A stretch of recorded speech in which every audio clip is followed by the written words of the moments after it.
어린이 도서연구회 안산지회의 또 다른 이름은 안산 동화 읽는 어른 모임, 줄여서 안동모입니다. 옛날 옛적 갓날갓적은 안동모 회원들이 책을 읽어드리며 이야기 문화 되살리기 운동에 힘을 보태봅니다.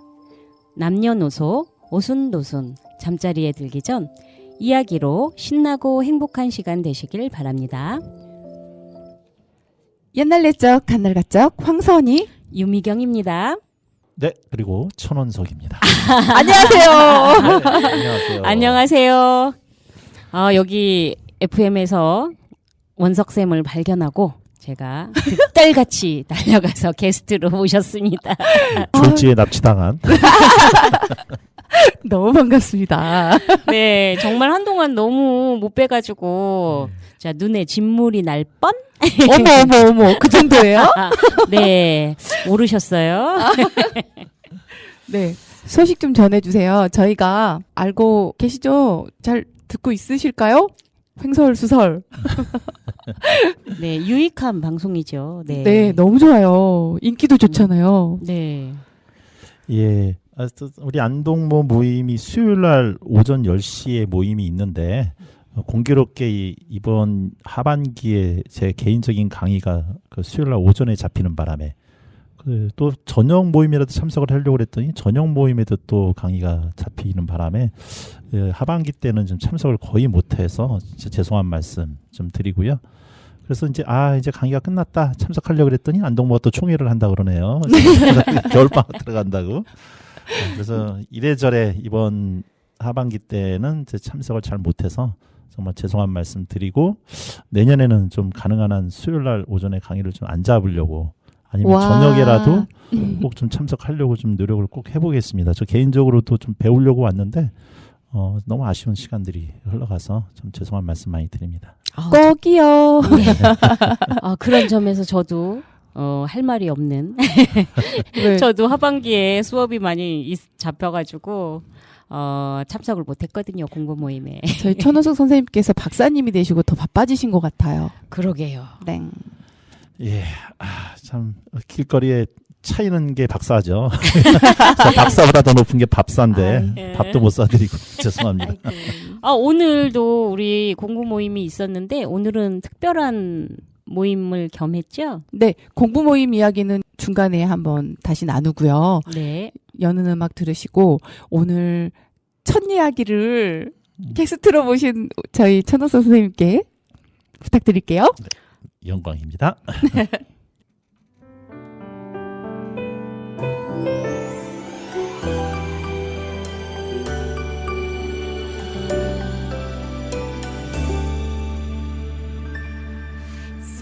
쏟아지는 밤하늘의 별빛가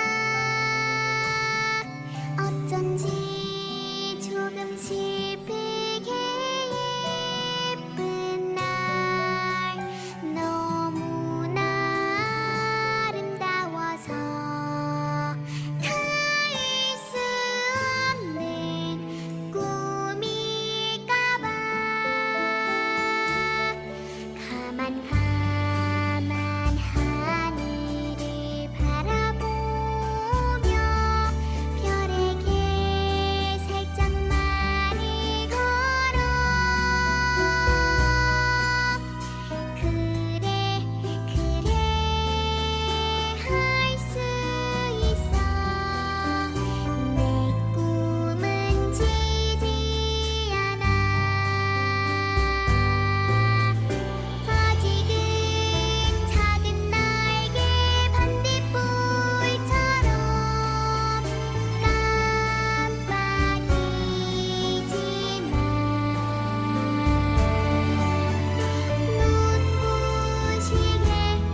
네, 방금 들으신 곡은 아낌없이 꿈을 꾸는 별, 아름다운 동요였습니다. 예, 첫 번째 읽어드릴 글은 무서움을 배우려고 길을 떠난 젊은이 이야기라는 제목의 동화입니다. 옛날에 아들 둘을 둔 아버지가 살았습니다. 큰아들은 영리하고 똑똑해서 상황에 맞게 행동을 잘했어요. 하지만 둘째 아들은 멍청해서 아무것도 이해하지도 배우지도 못했답니다. 사람들은 둘째 아들을 보면 이렇게 말했어요. 저 녀석은 평생 아버지한테 짐이 될 게야. 그래서 일이 있으면 언제나 큰아들이 도맡아서 해야 했지요. 하지만 아버지가 저녁 늦게 혹은 깜깜한 밤에 교회 묘지같이 으스스한 곳을 지나야만 하는 대로 심부름을 보내면 큰아들은 이렇게 대답했어요. 아이 싫어요. 아버지 못 가겠어요. 등골이 오싹해요. 무서워서 그런 것이지요. 또 밤중에 난로가에 둥글게 모여 앉아 있는 자리에는 누가 소름 끼치는 으스스한 이야기를 하면 다른 식구들은 모두 아이고 등골이 오싹하네 하고 말했어요. 하지만 둘째 아들은 한쪽 구석에 앉아 같이 이야기를 들었지만 그 말이 무슨 뜻인지 알 수가 없었어요. 둘째 아들은 말했어요. 왜 모두 등골이 오싹하네? 등골이 오싹하네 하지? 나는 등골이 오싹하지 않은데 아마 내가 모르는 무슨 기술인가 봐. 어느 날 아버지는 둘째 아들에게 말했어요. 구석에 앉아있는 녀석아 잘 들어. 이제 너도 키도 크고 힘도 세졌으니 뭐라도 배워서 밥벌이를 해야지. 네 형이 애쓰는 것을 좀 보렴. 근데 넌 영 가망이 보이지 않는구나. 둘째 아들이 대답했어요. 아버지 저도 뭔가 배우고 싶어요. 괜찮다면 등골이 오싹해지는 걸 배우고 싶어요. 그게 뭔지 도무지 모르겠거든요. 그 말을 듣자 큰아들은 깔깔 웃으며 혼자 생각했어요. 맙소사 내 동생은 어쩜 저렇게 멍청할까. 평생 아무짝에도 쓸모없는 사람이 될 거야. 될성 부른 나무는 떡잎부터 알아본다잖아. 아버지는 한숨을 쉬며 대답했어요. 등골이 오싹한다? 그래 물론 배워야겠지. 하지만 그걸로 밥벌이는 못할 게다. 그런 일이 있고 나서 바로 성당지기가 찾아왔습니다. 아버지는 어려운 사정을 하소연했어요. 둘째 아들이 할 줄 아는 것이 없고 아무것도 모르고 아무것도 배우지 못한다고요. 생각해보세요. 무엇으로 밥벌이를 하겠느냐고 물었더니 글쎄 등골이 오싹해지는 걸 배우겠다고 하더라니까요. 그러자 성당지기가 말했어요. 그것쯤이야 저한테 배울 수 있을 겁니다. 막내 아들을 보내세요. 제가 데려가겠습니다. 아버지는 안심이 되었어요. 둘째 아들을 조금이라도 사람으로 만들 수 있겠다고 생각했거든요. 그래서 성당지기는 둘째 아들을 집으로 데리고 갔습니다.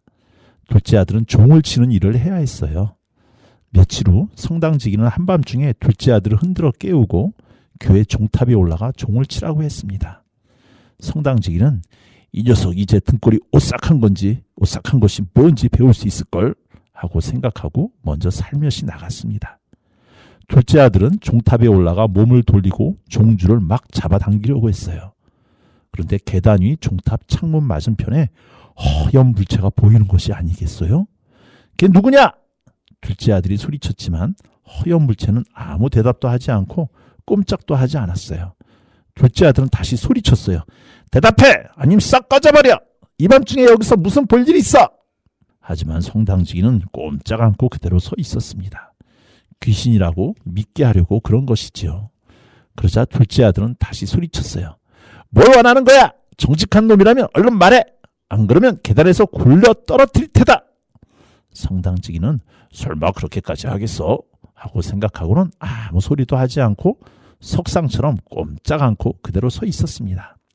그러자 둘째 아들은 세 번째로 물었어요. 그래도 소용없자 둘째 아들은 와락 달려들어 귀신을 계단 아래로 확 밀어버렸습니다. 귀신은 10계단이나 떼굴떼굴 굴러 구석에 벌러덩 널브러졌지요. 둘째 아들은 땡땡 종을 친 다음 집으로 돌아가 한마디도 하지 않고 침대에 누워 다시 쿨쿨 잤습니다.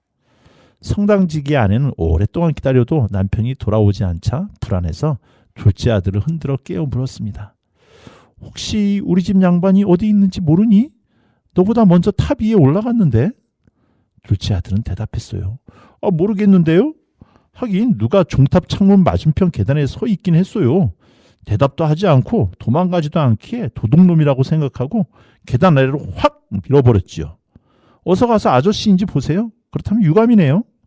아내가 달려가 보니 남편이 구석에 누워 신음하고 있었어요. 다리가 부러졌거든요. 성당지기 아내는 남편을 아래로 옮겨 놓았습니다. 그리고 당장 울며 불며 젊은이의 아버지에게 달려가 고래고래 소리를 질렀습니다. 당신 아들이 사고를 쳤어요. 우리 집 양반을 계단 아래로 밀어버렸다고요. 남편이 다리가 부러졌단 말이에요. 아무짝에도 쓸모없는 녀석을 당장 우리 집에서 데리고 나가요. 아버지는 깜짝 놀라 달려가 둘째 아들을 심하게 꾸짖었습니다. 이 무슨 못된 짓이냐. 틀림없이 악마가 시켰구나. 둘째 아들은 이렇게 대답했어요. 아버지, 제 말 좀 들어보세요. 저는 죄가 없어요. 성당지기 아저씨가 못된 꿍꿍이가 있는 사람처럼 밤중에 거기 서 있었다니까요. 저는 누군지 몰랐어요. 대답을 하고 썩 물러가라고 3번이나 경고를 했다고요. 아버지가 말했어요. 아유, 너하고 있으면 좋지 않은 일만 생기는구나. 차라리 내 눈에 띄지 않는 곳으로 멀리 떠나라. 다시는 꼴도 보고 싶지 않다. 예, 아버지 그럴게요. 하지만 날이 밝을 때까지 기다려주세요. 날이 밝으면 떠나서 등골이 오싹해지는 법을 배울래요. 그럼 밥벌이를 할 기술을 배우는 거잖아요. 아버지가 말했어요. 그래, 원하는 것을 배우려무나. 난 아무래도 상관없다. 50달러를 줄 테니 넓은 세상으로 떠나라. 하지만 네가 어디서 왔는지, 아버지는 누군지 절대 말하지 말거라. 창피하니까. 예, 아버지 말씀대로 할게요. 바라시는 게 더 없다면 잊어버리지 않을 수 있어요. 날이 밝자 둘째 아들은 50달러를 주머니에 쑤셔놓고 집을 나섰습니다. 젊은이는 넓은 시골길을 걸으며 내내 중얼거렸어요. 등골이 오싹해봤으면. 그때 한 남자가 다가와 젊은이가 혼잣말하는 것을 가만히 들었어요. 두 사람은 한참 같이 걸었어요. 교수대가 나오자 남자가 말했어요. 저기 나무가 보이지? 교수형을 당한 7사람이 대롱대롱 매달려 하늘을 나는 법을 배우고 있군 그래. 나무 밑에 앉아서 깜깜한 밤이 될 때까지 기다리게. 등골이 오싹해지는 것이 뭔지 알게 될 테니까. 젊은이는 대답했어요. 그것뿐이라면 쉽네요. 등골이 오싹해지는 법을 금세 배우면 50달러를 드리죠. 하여튼 내일 아침 일찍 여기로 오세요.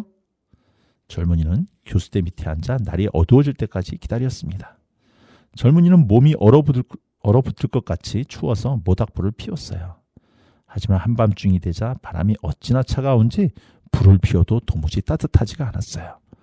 그런데 세찬 바람에 교수형 당한 사람들이 서로 부딪혀 왔다 갔다 하는 것이었어요. 젊은이는 생각했어요. 불 옆에 있는데도 이렇게 추운데 저 위에 있는 사람들은 얼마나 추울까? 그러니 저렇게 버둥대지. 젊은이는 불쌍한 생각이 들어 사다리를 놓고 올라가 시체의 목에 감긴 밧줄을 하나하나 풀고 시체를 내려다 놓았습니다. 결국 7을 다 내려다 놓았지요. 젊은이는 입김을 불어 불을 살린 다음 몸을 녹이라고 시체들을 불가에 빙 둘러 앉혔습니다. 하지만 시체들은 가만히 앉아 꼼짝도 하지 않았어요. 그런데 불이 시체의 옷에 옮겨 붙었어요. 젊은이가 말했어요. 조심해요. 안 그러면 다시 매달아 놓을 거예요. 하지만 시체들은 들은 채만 채 아무 대꾸도 하지 않고 누더기가 계속 타도록 내버려 두었어요. 젊은이는 화가 나서 말했어요. 조심하지 않는다면 나도 어쩔 수 없네요. 당신들하고 같이 불에 타 죽고 싶지는 않거든요. 젊은이는 시체들을 차례로 다시 교수대에 매달아 놓았습니다. 그리고 나서 불가에 앉아 잠이 들었지요. 다음날 아침 남자가 와서 50달러를 달라고 했습니다. 등골이 오싹한 것이 뭔지 알겠지? 남자의 말에 젊은이는 이렇게 대답했어요. 아니요, 어떻게 알겠어요? 저 위에 있는 사람들은 입도 번긋하지 않던데요. 글쎄 얼마나 멍청한지 몸에 걸친 얼마 안 되는 옷가지들이 불에 타도 가만히 있더라고요. 남자는 50달러를 받을 수 없다는 것을 알았습니다. 남자는 떠나며 이렇게 말했어요. 저런 녀석은 난생 처음 보네. 젊은이도 다시 길을 떠났는데 또 혼자 중얼거리기 시작했지요. 등골이 오싹해봤으면. 뒤에 가던 마부가 젊은이의 말을 듣고 물었습니다. 자네 누군가? 젊은이가 대답했어요. 몰라요. 마부가 또 물었어요. 어디서 왔지? 몰라요. 아버지가 누구지? 말하면 안 돼요. 뭐라고 그렇게 계속 중얼대는 거냐? 젊은이가 대답했어요. 저는 등골이 오싹해봤으면 좋겠어요. 하지만 아무도 가르쳐주지 않는군요. 바보 같은 소리 말게. 자, 같이 가세. 어디 묵을 데를 봐줄 테니까. 젊은이는 마부와 같이 갔습니다. 저녁이 되자 여관에 이르렀습니다. 두 사람은 그 여관에서 하룻밤 자기로 했습니다. 젊은이는 방에 들어가면서 또 크게 말했어요. 등골이 오싹해봤으면, 등골이 오싹해봤으면. 그러자 여관 주인이 껄껄 웃으며 말했어요. 그렇게 등골이 오싹해지고 싶다면 제대로 찾아왔네. 그러자 여관 안주인이 말했어요. 아이고, 말하지 마세요. 주제 넘게 나섰다가 벌써 여러 사람이 아까운 목숨을 잃었잖아요. 저 젊은이의 아름다운 눈이 환한 햇빛을 다시 못 본다면 얼마나 슬프고 안타깝겠어요. 하지만 젊은이는 이렇게 말했답니다. 아무리 어려워도 한번 배우고 싶어요. 그러려고 집을 떠났거든요. 젊은이는 여관 주인을 가만히 놓아두지 않고 계속 졸랐습니다. 결국 여관 주인은 다 말해줄 수밖에 없었지요. 여관 주인은 여관에서 멀지 않은 곳에 마법에 걸린 성이 하나 있는데 그 성에서 사흘밤만 지내면 등골이 오싹한 것이 무엇인지 알 수 있다고 했어요. 게다가 임금님이 성에서 사흘밤을 지내는 사람에게 딸을 아내로 주겠다고 했대요. 그런데 공주님은 하늘 아래 둘도 없는 아름다운 아가씨라나요? 여관 주인은 또 성에 엄청나게 많은 보물이 숨겨져 있다고 했어요. 나쁜 귀신들이 지키고 있지만 마법이 풀리면 그 보물을 가져올 수 있다고요. 보물을 가져오면 가난한 사람도 엄청난 부자가 될 수 있을 거래요. 하지만 벌써 많은 사람들이 들어갔지만 다시 나온 사람은 아무도 없다고 했어요. 다음날 아침 젊은이는 임금님을 찾아가 말했습니다. 허락해 주신다면 마법에 걸린 성에서 사흘밤을 지내겠습니다. 임금님은 젊은이를 가만히 뜯어보았어요. 임금님은 젊은이가 마음에 들었어요. 그래서 이렇게 말했어요. 3가지를 줄 수 있다. 그것을 성 안에 가지고 들어가도 좋다. 그러나 생명이 없는 물건이어야 한다. 젊은이는 대답했어요. 불과 선반 그리고 칼 달린 목공용 작업대를 주세요. 임금님은 젊은이가 부탁한 물건들을 환한 대낮에 성으로 옮기게 했습니다. 날이 어두워지자 젊은이는 성에 올라가 방에다 불을 환하게 피웠어요. 그리고 칼 달린 목공용 작업대를 옆에 놓고 선반 위에 턱 걸터 앉아 말했습니다. 등골이 오싹해봤으면, 등골이 오싹해봤으면. 하지만 여기서도 배우기는 틀린 것 같은데. 네, 이야기가 길어서 오늘은 여기까지 이야기를 마치도록 하겠습니다.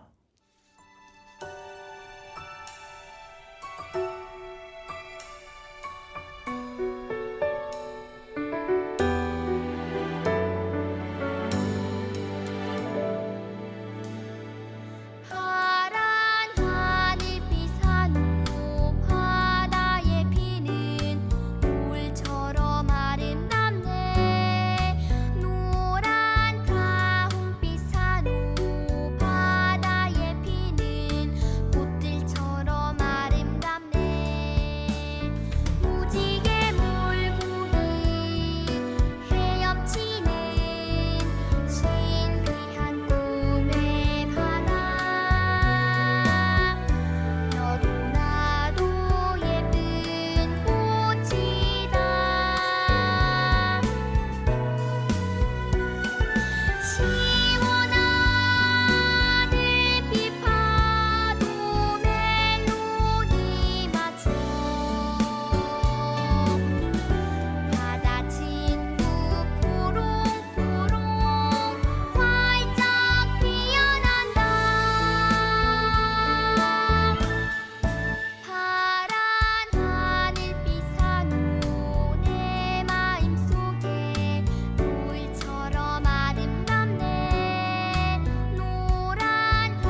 신비한 노을바다 들으셨습니다. 네. 아우, 원석 쌤이 읽어주시니까 너무 색다른데요. 이야기에 푹 빠졌습니다. 네, 재밌어요. 그죠? 제가 읽는 속도가 좀 빠르지 않았나 모르겠어요. 아니요. 그냥 이렇게 이야기에 푹 빠져들게 되더라고요. 그 젊은이 둘째 아들은 과연 오싹한 걸 배울 수 있을까요? 사실 이 이야기 너무 길어가지고 오늘 절반만 읽어드리고 다음 주로 그 이야기를 넘기려고 했었거든요. 네. 근데 우리 원석 쌤이 너무 그 잘 읽어주시는 바람에 네, 재밌어가지고 궁금해졌어요. 네. 그럼 오늘 중으로 다 읽어주셔도 네. 좋을 것 같아요. 그죠? 네. 가능하실까요? 네. 이거 아마 다음 주로 넘기면은 네. 또 디스 들어올 것 같아요. 우리 최하영 선생님. 따님 때문에. 네. 맞아요. 화영쌤 딸내미. 제가 아, 화영 감사한 선생님 청취자. 따님의 디스 때문에 마음의 상처가 꽤 컸다라는 거. 아, 우리 감사한 청취자님. 네. 네. 그러면 이어서 들어볼까요? 아니, 그 전에 우리 오늘 공부 모임 어땠는지 그 잠깐 이야기 들려주시면 안 될까요? 아, 또 애타네, 또. 아니, 사실은 저도 오늘 그 오전 그 일찍부터 참석하지 못했기 때문에 아쉬운 점이 좀 많이 있거든요. 아, 어떤 네. 이야기 나누셨어요? 오늘 책이 네네네네. 내 이름은 삐삐롱 스타킹 린드버그 선생님. 린드. 네네네. 이었거든요. 네네네. 아, 말괄량이 삐삐 얼마나 재밌게 봤어요, 우리. 그렇죠. 네. 근데 오늘 모임이 그거였잖아요. 송별. 같이 했잖아요. 네, 20년 지기라고 해야 되나요? 우리 네. 신은양 선생님께서 잠시 익산인가요? 네. 이사를 가시게 돼서 송별회를 겸했죠. 네. 네. 그래서 오늘 발제문이 네. 운명적인 만남인 걸로 네. 저희 회원분 중에 김지수쌤 있잖아요. 네네네. 같이 꿈을 키우는 작은 도서관에서 근무를 하셨었잖아요. 네네네. 그랬죠. 김지수 선생님도 운명이라는 이야기를 했었고, 은양샘과의 만남이 운명이었다. 이 삐삐가 신은양 선생님 송별회와 맞닥뜨려진 그게 이 김기수 교육부장님의 큰 그림에서 운명을 느끼는 시간이었습니다. 네, 그러니까 삐삐와 닮은 점이 너무 많으신 신은양 선생님에 관한 송별을 보내는 글이었던 발제문이 네네. 그러셨구나. 저도 그 린드그렌 선생님 굉장히 좋아하고 책도 뭐 관련해서 몇 권 읽기도 했는데 예전에 읽어가지고 사실 기억은 잘 안 나거든요. 네, 저희가 린드그렌 선생님의 책을 아예 나눈 적도 있었었잖아요. 맞아요. 네. 그리고 산적의 딸 로냐 같은 것도 나눈 적이 있었고. 네. 참 아쉬웠었는데. 삐삐도 그렇고 지금 방금 읽은 무서움을 배우고 길을 떠난 젊은이 이 네. 둘째 아들도 그렇고 일반적으로 우리가 생각하고 있는 어떤 틀에 맞춰져 있는 아이답다, 여성답다라고 하는 어떤 그런 틀에서 벗어난 사람들이잖아요. 네. 그러니까 그 틀에 갖춰지지 않는 사람들. 그래서 다른 사람들이 볼 때는 상식을 넘어선. 그래서 우리는 상식을 넘어선 사람들에 대해서는 좀 불편함을 느끼거든요. 네. 그래서 그런 불편함을 느끼는 사람들에 대해서 때로는 멍청하다, 버릇없다 이런 딱지를 붙이게 되는데 결국은 그런 사람들이 나중에 뭔가 큰 일을 이루는 네. 어떻게 보면 우리가 우리 자녀들을 바라보고 아이들을 바라볼 때 나도 모르게 사회적으로 규정돼 있는 어떤 그런 규정된 상에 맞추려고 하는 경향이 있지 않을까. 그래서 그 상에서 벗어나지 않고 한마디로 모나지 않게 자라는 것을 더 원하는 게 아닐까. 그런데 실제로 그런 것에 아이들은 갇히지 않는다. 네. 가두려고도 하지 마라. 이런 얘기들을 하는 게 아닐까 이런 생각도 좀 들기도 하고. 네. 우리 신은양 선생님이 삐삐와 닮았다. 상당히 동감이 좀 되네요. 네. 우리 엄마들은 엄마가 되기 전과 엄마가 되고 난 후가 이 작품에 생각하는 점이 달라지는 것 같아요. 너무 좋아했던 작품인데 아이를 키우는 입장에서는 토미와 애니카기를 바라고. 그렇죠. 맞아요. 동감합니다. 네. 저희 큰딸이 요즘 수능이 끝나고, 제 눈에는 일탈 행동을 많이 하고 있는 것 같거든요. 근데 조금 그런 일탈 행동이 저한테는 걱정도 앞서고, 아니, 얘가 왜 이러지? 나한테 한마디 상의도 없지? 막 이러면서 하는 것 같아서 좀 화가 나기도 하거든요. 어떤 일탈 행동일까요? 별거 아니고요. 그 귀를 뚫고 귀걸이를 하기도 하고 속눈썹 파마도 하고요. 뭐 아르바이트를 구한다고 여기저기 원서도 내고요. 막 이런 일탈 행동을 하고 있더라고요.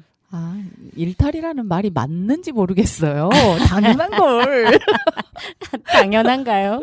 근데 한 번도 그런 모습을 못 보다가 그런 모습을 보니까 제가 막 당황스러운 거죠. 네. 네. 다 옆집 아이가 그랬으면 잘했다, 나더라 이랬을 텐데 내 아이가 하니까 당황스럽네요. 네. 제 목소리가 들리는 것 같습니다. 이 아저씨 아줌마들 또 무슨 얘기하는 거지? 빨리 책이나 들려주지라고 우리 화영 선생님 따님도 우리 지아가 우리 지아 청취자님께서 뒤에 뒷부분 언제 읽어요? 하면서 로고송 들으시고 뒷부분 이야기 이어서 들을게요. 당신의 마음을 소중히 여기는 안산 단원 FM. 밤 12시가 가까워오자 젊은이는 불을 다시 살리려고 입김을 훅 불었습니다. 그런데 느닷없이 누군가 구석에서 쇠대 목소리로 소리쳤어요. 야옹, 얼어 죽겠네. 젊은이는 큰 소리로 대답했어요. 바보 같으니 추우면 이리 와. 불가에 앉아 몸을 녹이라고. 그러자마자 커다란 시커먼 고양이 2마리가 한다름에 펄쩍 뛰어와 젊은이의 양옆에 앉았습니다. 고양이들은 이글거리는 눈으로 젊은이를 사납게 노려보았어요. 고양이들은 잠시 몸을 녹이더니 이렇게 말했어요. 친구, 카드나 한판 할까? 젊은이가 말했어요. 좋아, 하지만 먼저 앞발을 좀 내밀어봐. 고양이들이 발을 내밀자 젊은이는 말했어요. 아이고, 무슨 발톱이 이렇게 길어. 기다려, 우선 발톱부터 깎아야겠다. 젊은이는 다짜고짜 고양이들의 목덜미를 움켜쥐고 작업대 위에 올려놓고는 나사를 조여 앞발을 단단히 고정하고 말했습니다. 너희들 발을 보니까 카드하고 싶은 마음이 싹 달아났다. 젊은이는 고양이들을 때려 죽여 물속에 휙 던져버렸습니다. 고양이 2마리의 장례를 치르고 다시 불가에 앉으려는데 벌겋게 단 쇠줄에 묶인 새까만 고양이들과 새까만 개들이 사방 구석에서 한없이 슬금슬금 기어 나왔습니다. 고양이와 개가 점점 더 많아져서 마침내 젊은이는 숨을 수도 없었어요. 동물들은 끔찍한 소리로 울부짖으며 불을 마구 흩트려 꺼뜨리려고 했습니다. 젊은이는 잠시 가만히 지켜보았어요. 하지만 마침내 너무하는 것 같다는 생각이 들었어요. 젊은이는 목공용 칼을 쥐고 달려들며 호통을 쳤습니다. 썩 물러가지 못해 이 나쁜 놈들 같으니! 새카만 개와 고양이들 중 일부는 달아났습니다. 젊은이는 남은 녀석들을 모조리 때려 죽인 다음 밖으로 끌고 나가 연못에 휙 던져버렸습니다. 젊은이는 다시 돌아와 불을 살린 다음 몸을 녹였습니다. 그렇게 앉아 있으니까 눈이 저절로 스르르 감겼어요. 젊은이는 그만 자고 싶었습니다. 그런데 주위를 둘러보았더니 구석에 커다란 침대가 하나 보였어요. 잘됐다. 젊은이는 침대에 누웠습니다. 하지만 눈을 감으려고 하자 침대가 저절로 움직이기 시작하더니 온 성을 돌아다녔어요. 젊은이는 말했어요. 좋은데? 더 해봐. 침대는 6마리의 말이 끄는 것처럼 문지방이고 계단이고 상관없이 올라갔다 내려갔다 마구 굴러다녔습니다. 그러다가 갑자기 펄쩍펄쩍 뛰더니 홀딱 뒤집어졌어요. 아래가 맨 위가 되어서 바위처럼 젊은이를 짓눌렀습니다. 하지만 젊은이는 이불과 베개를 높이 던지고 기어 나왔어요. 그리고 이렇게 말했어요. 이제 침대에 누구 타고 싶은 사람 있으면 타! 젊은이는 불가에 누워 날이 밝을 때까지 쿨쿨 잤습니다. 아침이 되자 임금님이 왔습니다. 임금님은 바닥에 누워있는 젊은이를 보자 귀신들이 죽여서 저렇게 누워있구나 하고 생각했지요. 임금님이 말했어요. 잘생긴 젊은이인데 안 됐구나. 그러자 젊은이는 벌떡 일어나 대답했어요. 아직 그렇게까지 되진 않았습니다. 임금님은 깜짝 놀랐지만 기뻐하며 어땠느냐고 물어보았지요. 젊은이는 이렇게 대답했어요. 좋았습니다. 하룻밤이 지났으니 나머지 이틀 밤도 지나가겠지요? 젊은이가 여관으로 돌아오니까 여관 주인이 눈이 휘둥그레져서 말했어요. 살아있는 자네를 다시 볼 줄 몰랐네. 그래 이제 돈꼴이 오싹한 게 뭔지 배웠나? 젊은이는 이렇게 대답했어요. 아니요. 다 소용없어요. 그게 뭔지 가르쳐주는 사람이 있다면. 이튿날 밤 젊은이는 다시 낡은 성으로 올라갔습니다. 불가에 앉아 입에 붙어버린 예의 타령을 흥얼거리기 시작했지요. 등골이 오싹해봤으면 밤 12시가 가까워오자 우당탕 퉁탕 시끄러운 소리가 들렸습니다. 그 소리는 처음에는 작았지만 점점 더 커지더니 잠시 조용해졌어요. 그러더니 귀청을 찢는 비명소리와 함께 사람 반토막이 굴뚝을 타고 쿵 떨어지는 게 아니겠어요? 젊은이는 말했어요. 이봐, 반쪽이 더 있어야겠어. 이건 너무 적다고. 그러자 다시 요란하게 우당탕대고 울부짖는 소리가 나더니 다른 반쪽이 쿵 떨어졌어요. 젊은이는 말했어요. 기다려. 우선 불을 좀 살려야겠다. 젊은이는 후후 입금을 불어 불을 살리고 주위를 다시 둘러보았습니다. 그런데 어느새 사람 두 토막이 척 붙어 흉측한 사내가 되어 젊은이가 앉았던 자리에 떡하니 앉아 있었어요. 젊은이가 말했어요. 그런 얘기는 한 적이 없잖아. 선반은 내 거라고. 그러자 사내는 젊은이를 밀어내려고 했습니다. 하지만 젊은이는 가만히 있지 않고 오히려 사내를 힘으로 밀어내고 그 자리에 다시 앉았습니다. 그러자 더 많은 사내들이 차례로 내려왔어요. 사내들은 다리뼈 9개와 해골 2개를 쭉 늘어놓더니 볼링을 했습니다. 젊은이는 볼링을 하고 싶어서 물었어요. 이봐, 나도 해도 될까? 그럼 돈만 있으면. 젊은이가 말했어요. 돈이야 많지. 근데 너희들 볼링공이 매끈하게 동그란 것 같지 않은데? 젊은이는 해골을 들어 선반에 올려놓고 둥글게 깎았습니다. 그리고 말했어요. 이제 대굴대굴 더 잘 굴러갈 거야. 정말 재미있는데? 젊은이는 같이 놀았는데 돈을 조금 잃었습니다. 하지만 12시 종이 땡땡 치자 사내들은 온데간데 없이 사라졌습니다.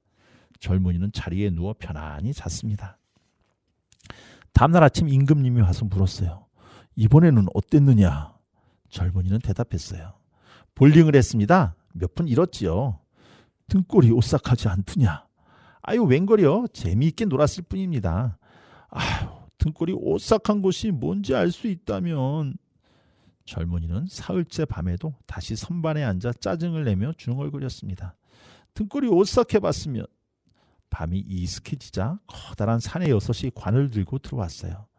젊은이는 말했어요. 며칠 전에 죽은 내 사촌 형인가 본데. 젊은이는 손짓을 하며 소리쳤어요. 어이 형, 어서 와. 사내들이 관을 내려놓자 젊은이는 다가가 뚜껑을 열어보았어요.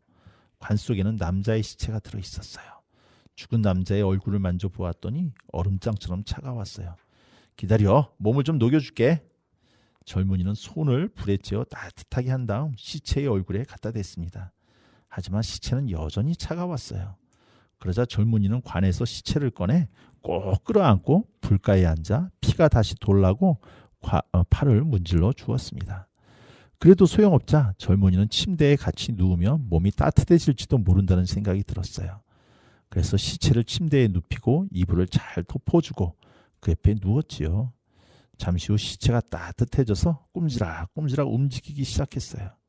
젊은이가 말했어요. 거봐 형, 내가 몸을 따뜻하게 데워주지 않았다면 어쩔 뻔했어. 그런데 시체가 벌떡 일어나 버럭 고함을 질렀어요. 네 목을 졸라 죽일 테다. 뭐라고? 이게 고맙다는 인사야? 관 속에 다시 들어가야겠다. 젊은이는 이렇게 말하고 다시 살아난 시체를 번쩍 들어 관 속에 집어넣은 다음 뚜껑을 쾅 하고 닫았습니다. 그러자 사내 6이 와서 시체를 들고 나갔습니다. 젊은이는 말했어요. 등골이 오싹하지 않아. 여기서 평생 있어도 못 배울 것 같군. 그때 한 사내가 성큼성큼 걸어 들어왔습니다. 지금까지 나온 어느 누구보다도 덩치가 크고 무시무시하게 생긴 사내는 하얀 수염을 길게 늘어뜨린 노인이었어요. 노인이 말했어요. 이 난쟁이 놈, 등골이 오싹한 것이 뭔지 곧 배울 수 있을 게다. 곧 죽을 테니까. 그러자 젊은이가 말했어요. 그렇게 빨리 죽을 수 없지. 내가 죽으려면 먼저 날 잡아야 할 테니까. 노인이 말했어요. 널 붙잡고야 말 테다. 가만 그렇게 으스대지 말라고. 힘이라면 나도 너만큼 세니까. 아니 아마 더 셀걸. 두고 봐야지. 나보다 힘이 세다면 그냥 보내주마. 이리 와 한번 해보자고. 노인은 꼬불꼬불 캄캄한 복도를 지나 젊은이를 대장간으로 데려갔습니다. 노인은 도끼를 집어 모루를 쾅 내리쳤습니다. 단 한 번 내리쳤을 뿐인데 모루가 땅속으로 쑥 들어가 버렸어요. 나는 더 잘할 수 있지. 젊은이는 다른 모루가 있는 곳으로 갔습니다. 그러자 노인이 옆에서 지켜보려고 가까이 왔는데 허연 수염이 치렁치렁 늘어졌지요. 젊은이는 도끼를 집어 모루를 단번에 두 동강 냈어요. 그리고 치렁치렁한 노인의 수염을 모루틈에 쑥 집어넣고 이렇게 말했어요. 잡았다. 이제 그만 죽어줘야겠다. 젊은이는 쇠막대기로 노인을 마구 때렸습니다. 그래서 노인은 신음하며 그만하라고 사정했어요. 큰 부자로 만들어 주겠다고요. 그래서 젊은이는 도끼를 빼고 노인을 놓아주었습니다. 노인은 젊은이를 데리고 성으로 다시 들어가 지하실로 데려갔습니다. 노인은 황금이 가득 들어있는 괴짝 3개를 보여주며 말했어요. 하나는 가난한 사람들에게 주고 또 하나는 임금님에게 드려라. 나머지는 네가 갖고. 12시 종이 땡땡 치자 귀신은 온데간데 없이 사라졌습니다. 젊은이는 깜깜한 어둠 속에 혼자 남았죠. 혼자 힘으로 빠져나갈 수 있지. 젊은이는 더듬더듬 방으로 돌아와 불가에서 쿨쿨 잤습니다. 다음날 아침 임금님이 와서 물었어요. 이제 등골이 오싹한 게 뭔지 배웠겠지. 젊은이는 대답했어요. 아닙니다. 그게 뭐지요? 죽은 사촌형이 왔을 뿐이에요. 또 수염이 난 노인이 왔는데 저 아래에 있는 금을 보여주더라고요. 하지만 등골이 오싹한 게 뭔지 말해주는 사람은 아무도 없었습니다. 임금님은 말했어요. 그대는 성을 마법에서 풀어주었노라. 공주와 결혼하여라. 젊은이는 말했어요. 좋습니다. 하지만 저는 아직도 등골이 오싹한 게 뭔지 배우지 못했습니다. 젊은이는 지하실에서 금을 꺼내왔습니다. 그리고 공주님과 결혼하여 임금님이 되었습니다. 젊은 임금님은 아내를 무척 사랑하고 모든 것에 다 만족했지만 여전히 계속 이렇게 말했답니다. 등골이 오싹해봤으면 마침내 젊은 왕비님은 그런 말을 듣기가 지긋지긋해졌습니다. 그러자 왕비님의 시녀가 말했어요. 제가 도와드릴게요. 전하께서는 등골이 오싹한 게 뭔지 꼭 배우실 거예요. 시녀는 궁전을 나와 정원을 가로질러 흐르는 냇물로 갔습니다. 그리고 사람을 시켜 잉어를 한 양동이 가득 잡아오게 했지요. 시녀는 왕비님에게 한밤중에 자고 있는 젊은 임금님의 이불을 걷고 잉어가 들어있는 물을 확 끼얹으라고 했습니다. 왕비님이 물을 끼얹자 작은 물고기들이 젊은 임금님의 주위에서 팔딱팔딱 뛰었습니다. 그러자 번쩍 잠이 깬 젊은 임금님은 이렇게 소리쳤답니다. 아 여보, 등골이 오싹해요. 등골이 오싹하다고요. 이제야 등골이 오싹한 게 뭔지 알겠구려.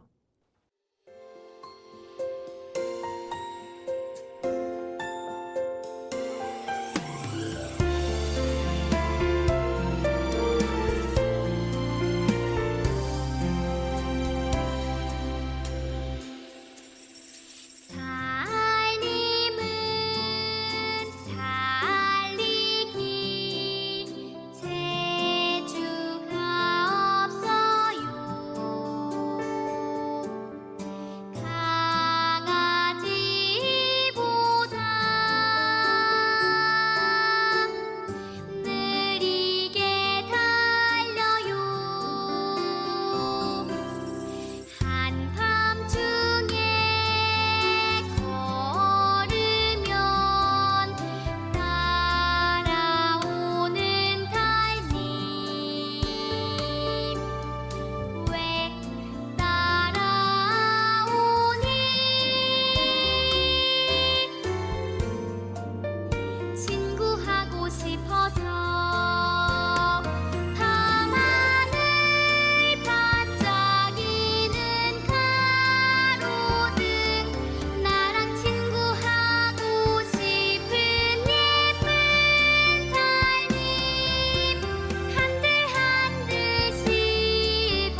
예쁜 달님 들으셨습니다. 네, 드디어 그 오싹한 것을 배웠군요. 저는 이야기 들으면서 볼링 이야기가 나와서 깜짝 놀랐어요. 그래서 잠깐 검색을 해봤거든요. 그랬더니 볼링이 기원전 그 볼링의 어떤 시초, 볼링 용구라고 생각되는 그 물건이 나온 게 기원전 5,000년 전 그 무덤 이집트의 무덤에서 발견되었다고 하네요. 와. 예, 돌로 이렇게 그 핀 모양이 있었다고 그래요. 와. 꽤 오래전이네요. 네. 와. 그게 볼링으로 추정되는 볼링 핀으로 추정되는 최초의 용품이었다고 그러고요. 이 볼링이 이제 중세로 오면서 독일에서 성직자들이 케겔 쓰러뜨리기 이런 운동으로 이제 그 종교 의식으로 처음에 시작이 됐고 그 케겔은 악마를 의미하고 아. 예, 악마를 많이 쓰러뜨리는 사람일수록 신앙심이 높다라고 높게 평가가 되었다고 그러고요. 16세기에 오면서 그 종교 개혁을 한 루터 있잖아요. 그 루터가 이 볼링의 어떤 그 규칙이나 이런 것들을 대개혁을 했다고 그렇게 나오네요. 지금 와. 짧은 시간 잠깐 볼링에 대해서 검색해봤습니다. 이야기는 저도 좀 들어본 적이 있고요. 네네네. 현대의 목사님들이 그 그림을 좋아하신대요. 아 그래요? 아. 이제 그냥 저도 들은 얘기인데 네. 좋아하는 이유가 몇 가지가 있는데 네. 저는 돈이 많이 안 들어요. 이게. 맞아요, 맞아요. 장비도. 그다음에 이제 목사님이 스트레스를 받으실 거 아니에요. 네, 스트레스가 주로 사람한테 받거든요. 그렇죠. 아, 네. 그래서 이제 그 핀을 쓰러뜨리면서 이제 목사님을 힘들게 했던 김아부의 장로, 김아부의 집사 불리면서 네. 아. 하시는 말씀 들었었습니다. 네. 저 정말 그 등골이 오싹한 거를 배운다는 어떤 그런 이야기의 흐름보다도 이 이야기가 쓰여진 데가 한 그래도 연대가 꽤 있는데 거기에 볼링 뭐 이런 현대적인 어떤 그런 운동 경기가 나왔다는 거에 귀가 다시 쫑긋해지더라고요. 네. 그래서 여담으로 알아봤습니다. 이걸 지은 게 1710년에서 1749년인가 요 시기에 지었던 게 18세기니까 네, 네, 네. 우리 선생님 말씀하신 것처럼 중세 시대 때 했다면 한참 유행하고 있었던 놀이 중에 하나가 아니었을까 이런 생각이 좀 드네요. 네. 네. 그런 것 같아요. 네. 이야기에서 볼링 이야기가 나와서 신기했는데 그때가 유행하던 시절이었다. 그렇죠. 네. 그리고 원래 볼링이 9개 핀을 쓰러뜨리는 경기에서 유래된 건 아세요? 그래서 아니. 나인핀스라고 얘기를 하죠. 네. 그러던 것이 발전이 돼서 지금은 현대 볼링에서는 10핀스 이렇게 얘기를 하더라고요. 근데 요즘도 나인핀스를 치기도 하나 봐요. 네. 경기에 따라서 그런 게 그런 규칙이 있다고 하더라고요. 제가 왜 이렇게 관심이 많을까요? 저도 볼링을 칩니다. 락볼. 네. 아무튼 재미있네요. 네. 이야기는 좀 어떠셨어요? 저 그림 형제 책을 좀 읽어봤다고 했는데 요 그렇죠 처음이네요. 저도요. 네. 근데 이제 요새 아이들한테 읽히기가 부모님들이 그런 걱정 많이 하잖아요. 이런 걸 어떻게 읽혀? 그런 요소도 있잖아요. 사람을 잔인하게 죽인다는 부분도 나오고. 아까 네. 고양이도. 네. 물론 이제 그림 형제나 이런 것들을 해석을 할 때 좀 상징적으로 해석을 하니까 어떻게 해석을 하느냐에 따라 또 틀려지긴 하겠지만 그냥 일반적으로 부모님들이 읽히시다 보면 좀 아이들한테 읽혀도 되겠어? 라지 않을까 싶은 생각이 좀 드네요. 네. 네.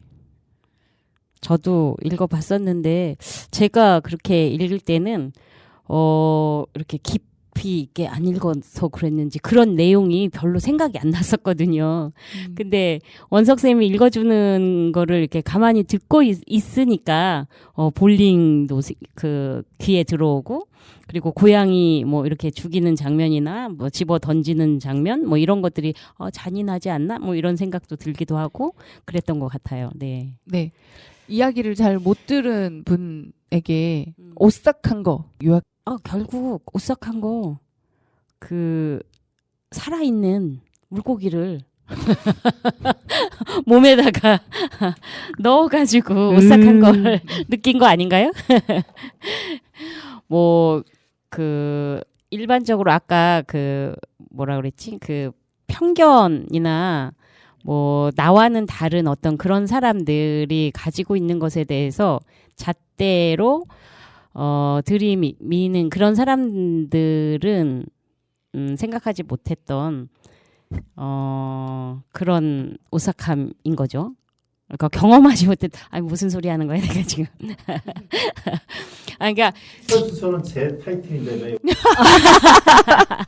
아니 그러니까 정상이라고 하는 사람들의 오싹함은 뭐 공포라든가 그 다음에 또 그 뭐 예를 들면 시체 앞에서 드는 그런 공포, 그 다음에 무서운 성에서 3일을 지내는 공포, 이런 것들에서 오싹함을 느낀다면 이 주인공은 그런 데에서는 전혀 오싹함을 느끼지 못하는 거죠. 네. 근데 이제 지혜로운 그 시녀에 의해서 이 주인공이 느낀 오싹함은 물고기가 이렇게 직접 체험했다고 해야 되나? 그 시체를 보고 놀라는 거라든가 이런 것들은 몸이 직접 체험한 거라고 할 수는 없지 않나 이런 생각이 드는데 왜 이렇게 정말 횡설수설이지? 안 그런가요? 어떻게 좀 그 해석을 좀 잘 해줘 보세요 선생님께서. 네. 글쎄 이제 오싹한다라기보다 저는 이 둘째 아들의 캐릭터가 네. 이제 흔히 옛 이야기에서 등장하는 트릭스터라고 하는 존재가 좀 있어요. 트릭스터. 또 메모하세요 선생님. 그 트릭스터라고 하는 것은 어떻게 보면은 좀 상식에 어긋나는, 여기서 좀 목적을 위해서, 왜 우리 장화시는 고양이 같은 경우 있잖아요. 네, 그처럼 뭔가를 목적을 위해서 자기 뜻대로 그 기존의 법이라든가 상식을 벗어나서 이렇게 막 잡고 다니고 자기 꾀를 통해서 버리는 뭐 독특한 존재, 그런 존재가 트릭스터인데, 둘째 아들도 그런 면에서 트릭스터라고 하는 개념이 좀 적용이 되지 않을까 싶어요. 기존의 상식적인 면, 오싹해진다라고 하는 것이 우리가 알고 있는 기존의 면에서 얘는 전혀 오싹해지지 않잖아요. 네네. 일반적인 행동을 벗어나고 일반적인 상식을 벗어나서 자기 뜻대로 자기의 고집대로 밀고 나가고, 그래서 결국은 자기가 원하는 것들을 얻어내는 그런 존재로서의 트릭스터라는 개념이지 않을까. 미워할 수 없는 존재이기도 하고 그런 개념으로서 좀 읽히기도 하고요. 한편으로는 이제 저도 한번 생각을 좀 해봐야겠네요. 이 여기서 나오는 상징들이 뭘까? 에서 그런 귀신의 밤에 3일 동안 지내는데 등장하는 인물들, 사내들을 보며 떨어졌다 붙고 이런 것들이 나름대로 상징적으로 의미하는 것들이 있을 텐데, 인간은 조금 더 고민을 좀 해봐야겠다는 생각이 좀 듭니다. 네. 네. 역시 원석쌤이세요. 깔끔한 정리. 저의 횡설수설을 깔끔하게 정리해 주셨습니다. 네. 네. 트릭스터. 자, 꼭 기억하겠습니다. 네. 그러면은 네. 세 번째 코너를 바로 이어서 가볼까요? 네. 오늘은 말놀이라기보다는 말 이어가는 거? 말 잇기? 네. 이것도 말놀이라고 할 수 있는 건가? 있겠죠. 네. 달구랑 쓰구랑 책에서 제가 보고 오늘 이거 한번 읽어드리면 재밌을까 싶어서 골라봤습니다. 네. 길고도 고소한 이야기. 옛날 그 옛날의 옛날. 길고도 긴 사람. 길고도 긴 사람. 길고도 긴 도끼 메고 길고도 긴 도끼 메고 길고도 긴 길을 길고도 긴 길을 가누나 가누나 가누나 가누나 하하 길고도 긴 길 끝에 길고도 긴 길 끝에 길고도 긴 산이 길고도 긴 산이 우뚝 서 있구나. 우뚝 서 있구나. 길고도 긴 사람, 길고도 긴 사람, 길고도 긴 산에 들어, 길고도 긴 산에 들어, 길고도 긴 도끼로, 길고도 긴 도끼로, 길고도 긴 나무를 길고도 긴 나무를 찍고 찍어, 찍고 찍어, 길고도 긴 장대 하나 만들었구나. 길고도 긴 장대 하나 만들었구나. 길고도 긴 사람, 길고도 긴 사람, 길고도 긴 도끼 메고, 길고도 긴 도끼 메고, 길고도 긴 장대 메고, 길고도 긴 장대 메고, 길고도 긴 산 넘고 넘어, 길고도 긴 산 넘고 넘어, 오누나, 오누나, 오누나, 오누나.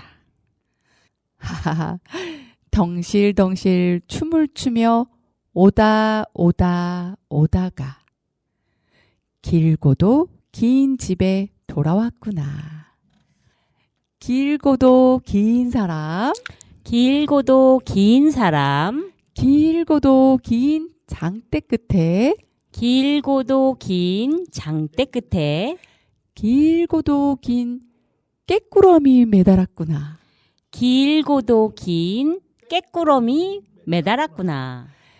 하하, 별과 달이 창창 빛나는 하하, 별과 달이 창창 빛나는 길고도 긴 밤이 찾아왔구나. 길고도 긴 밤이 찾아왔구나.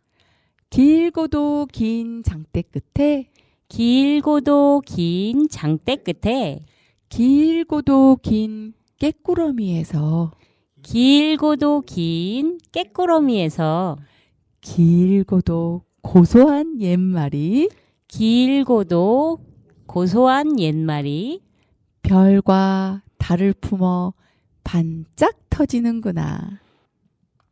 별과 달을 품어 반짝 터지는구나.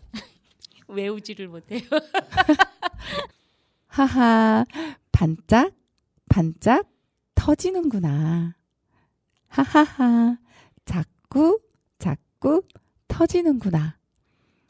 반짝, 반짝, 짝, 짝, 짝. 반짝, 반짝, 짝, 짝, 짝. 반짝, 반짝, 짝, 짝, 짝. 반짝, 반짝, 짝, 짝, 짝. 하하, 옛말도 옛말, 하하, 옛말도 옛말, 옛말도 서말, 옛말도 서말, 달구똥도 서말, 달구똥도 서말, 솥똥도 서말, 솥똥도 서말, 말똥도 서말, 말똥도 서말, 겁소리도 서말. 겁소리도 서말. 하하, 서말이 단말, 하하, 서말이 단말, 단말이 열말, 단말이 열말, 열말이 길고도 고소한 열말이 길고도 고소한 이야기꽃을 온 세상에 활짝 피었구나. 이야기 이 꽃을 꽃을 온 온 세상에 활짝 피웠구나. 오, 상당히 긴데요. 네. 머리 나쁘면 못 따라 할 듯. 네. 끝인가요? 네, 끝입니다. 네. 음. 어우, 근데 벌써 시간이 다 돼가네요. 자, 우리 오늘 원석쌤이 특별 게스트로 갑자기 초대되셔서 저희들은 정말 편하게 녹음이 진행했습니다. 네. 너무 감사드려요. 감사합니다. 네. 이번 녹음은 우리 혜영 선생님 따님이 마음에 들었으면 하는 마음. 꼭 확인을 해보도록 하겠습니다. 네. 자, 그러면 오늘 밤도 편안한 밤 보내시고 네. 저희는 또 다음 주로 다음 주에 인사드릴 것을 약속드려야 되겠네요. 네. 다음 주에 만나요. 안녕히 계세요. 네, 감사합니다. 감사합니다.